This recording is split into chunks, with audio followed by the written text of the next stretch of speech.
Hi everyone, today I'm going to be reading George Brown Class Clown Treble Magnet Chapter 4. Let's get started. Chapter 4. I'm going to act out a scene from my comic book, Chris said as Alex and George walked to school the next morning. My mom said I can use an old toilet plunger and a toilet seat for my sword and shield. Cool, George said. I'm signing up to work backstage, Alex said. I don't have any talent. At least not the kind you perform in a talent show. George understood what his friend meant. Alex was good at math and science, but you couldn't stand up in front of an audience and do long division. Working backstage wasn't such a bad idea. Teachers really liked it when you helped out with things like that. Maybe if he did that, Mrs. Kelly might forgive him for recess yesterday. Maybe I'll work backstage with you, George told Alex. Awesome, Alex said. They need a lot of help with the curtains and the lights and stuff. George didn't want to just work backstage. He did have some talent. He wanted to do an act too. He just didn't know what kind. Not yet. All morning, George couldn't help thinking about the talent show. While the class was working on their grammar worksheets, George pictured himself singing to the crowd. Unfortunately, George wasn't a great singer, and a minute later he pictured the crowd throwing squishy tomatoes at his head. During math, while part of his brain was busy working on multiplication problems and the other part was thinking about stand-up comedy routine, he knew a lot of really funny jokes like that one. He emailed last night to his old friend Kevin back in Cherrydale.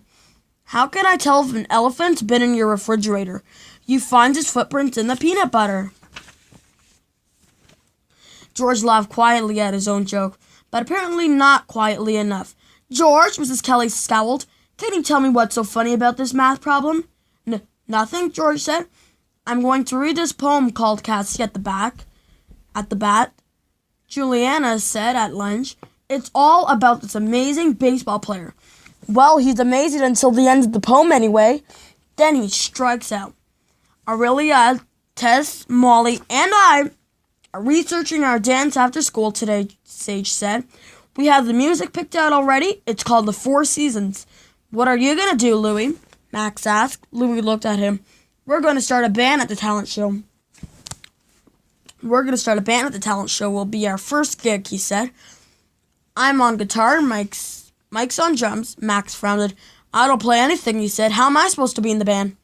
Louie thought about that for a minute. Finally, he said, you can be the roadie. Cool, Max said. Then he stopped and gave Louie a confused look. What's a roadie? He asked. A roadie is a guy who sets up equipment, George told him. He also gets the sandwiches and sods and stuff. Louie shout George a look that said, who asked you? I can play stuff, George told Louie. Mike and Max at my old school, I learned to play tuba and... Louie burst out laughing. Tuba? He asked. Are you kidding? Who ever heard of a tuba in a rock band? Not me, Mike and Max said at the same time. Let me finish, George said. I also play keyboard. I was in a rock band at my old school. We were the Slinky and the Worms. That's a dumb name, Louie said. Look, maybe I could play keyboard for you, George told him. Alex and Chris were looking at George as if he was out of his mind. He could practically hear them thinking, why would George want to be in a band with Louie? George was sort of asking himself the same question, but Louie was staring at starting a band. And even though George could have played keyboard on his own during the talent show, that would have been as cool as being in a band. Besides, playing alone meant everybody in the audience could tell when you made a mistake. In a band, it was much harder to figure out who was messing up.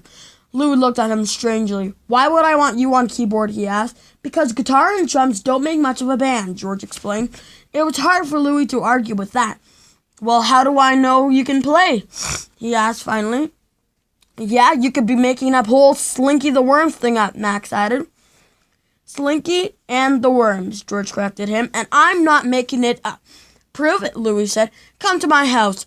Then I'll decide if you're good enough to be in the band.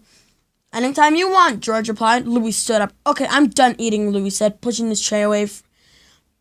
Time for some killer ball. I'm done too, Mike said. Me three, Max agreed. Louis, Max, and Mike started to walk out of the cafeteria.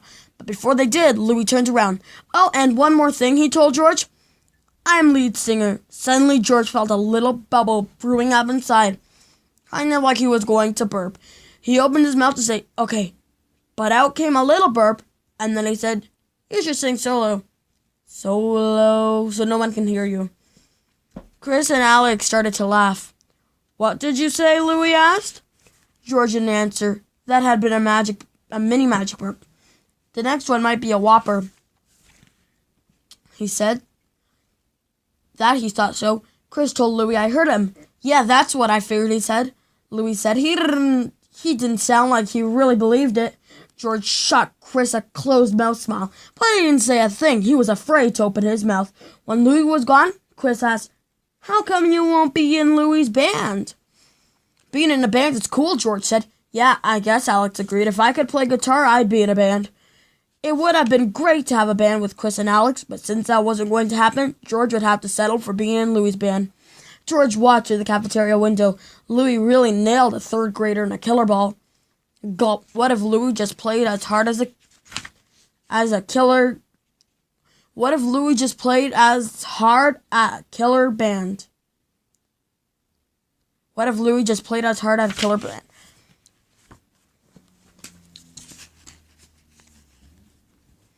Thanks everyone for watching. Subscribe and turn on that notification bell so you don't miss Chapter 5. Like, comment, have a great day. Bye!